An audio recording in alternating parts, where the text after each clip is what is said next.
अब हम episode number 3 को शुरू करते हैं। Welcome back to travel team. और आज जो रहेगा ब्लॉग वो रहेगा खजीनाग टेम्पल के इतिहास के बारे में। स्टे ट्यून्ड रहिएगा।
तो अब समय हो चुका है खजीनाग टेम्पल के इतिहास के बारे में बताने का। जो उसका पुराना है वो 800 साल पुराना इतिहास है, तो वही बताने जा रहा हूँ।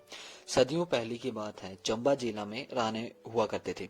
तो उनकी नजर एक लीना नामक गांव के सामने पहाड़ पर जलती हुई रोशनी पर पड़ी। तो उन्होंने खजाना समझ उसे खोदने तो गए वहां पर खोदते खोदते उन्हें एक 4 नाग देवता प्रकट हुए वहीं से। तो चारों को वो पालकी में डालकर वहां से ले आए। नाग देवताओं ने कहा, जहां हमारी पालकी भारी हो जाएगी वहीं से हम अलग अलग हो जाएंगे। एक सुकेरेही नामक स्थान पर पालकी भारी हो गई, वहीं से वो अलग अलग हो गए। चारों भाइयों में से सबसे बड़े कर्मक्ष, दूसरे हैं नुंगोई, तीसरे हैं जमुहार और चौथे खजियार व चुवाड़ी में बस गए हैं। इन जो बड़े हैं सारे ये अपने अपने प्लेसेस में यहाँ बसे हुए हैं, ठीक है। और जो खजियार में सबसे पहले जो थे वो सिद्ध बाबा रहते थे, तो जिसे हम शिव के जो पहले पुत्र हैं कार्तिकेय, उनके नाम से भी जाना जाता है होंगे। तो खजियार में जो सबसे पहले सिद्ध बाबा थे, तो खजियार में उन्होंने अपने बड़े भाई की मदद से सरपासे में हराया। तो सिद्ध बाबा को उन्होंने एक सरपासे जो एक प्रकार का खेल है उसमें हराया।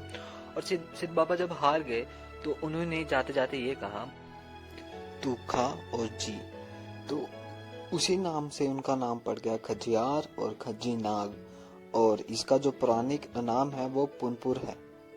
तो स्टे ट्यून्ड रहिएगा, अब लेक भी आने वाली है। अब मैं आपको झील का महत्व बताने वाला हूँ। जो लेक का इम्पोर्टेंस है यहाँ पे वो क्या है। तो मैदान में बनी ये झील अपने आप में बहुत रहस्य समेटे हुई है। अंतहीन है ये झील, यानी कि इसकी गहराई नापी नहीं गई है। ऐसा माना जाता है कि जो शेष नाग अवतारित खजीनाग है स्वयं इसी के अंदर वास करते हैं, जो कई बार स्थानीय लोगों को साक्षात दिखाई भी दिए हैं। इस झील में मणिमहेश स्नान के दौरान एक प्रारंभी लगती है। प्रारंभी का मतलब होता है यहाँ पर एक पवित्र स्थान किया जाता है। एक तथ्य के अनुसार एक गडरिया, गद्दी जिसे कहते हैं, यहाँ से गुजरते हुए प्यास लगने पर झील पर पानी पीने गया। अब पानी पीने के दौरान क्या हुआ, उसकी दोनों बालियां, कानों की जो बालियां होती हैं, तो वो पहनते हैं, तो वो गिर झील के अंदर। चलते चलते जब वह गडरिया सुल्तानपुर चंबा नामक स्थान पर बने पनिहार पर पानी पीने लगा। पनिहार मतलब एक लेक होगी, वहां पे भी एक पानी निकल रहा होगा। तो वहां जब पानी पीने लगा तो दोनों बालियां उसके हाथों में आ गिरी। स्थानीय जो लोग हैं, कोई भी जब शुभ कार्य करते हैं तो ये खजीनाग पर आते हैं, उसके दरबार पे आते हैं और हाजिरी लगाते हैं कि हमने जो भी अर्जित किया है वो आपसे किया है और हमारे पे अपनी दृष्टि बनाई रखिएगा और जो भी हम काम करें उन्हें शुभ कहिएगा। तो इस झील का महत्व ये है और खजीनाग टेम्पल का भी महत्व पूरा यही है।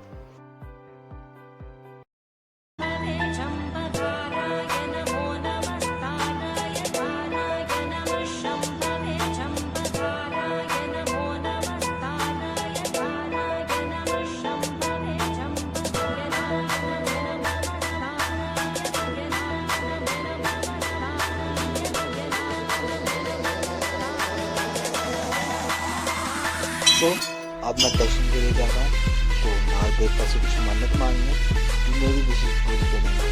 आप भी मेरे साथ विशेष मांगिए कि आपकी हर दुआ कबूल हो और आपकी हर मनोकामना पूरी हो।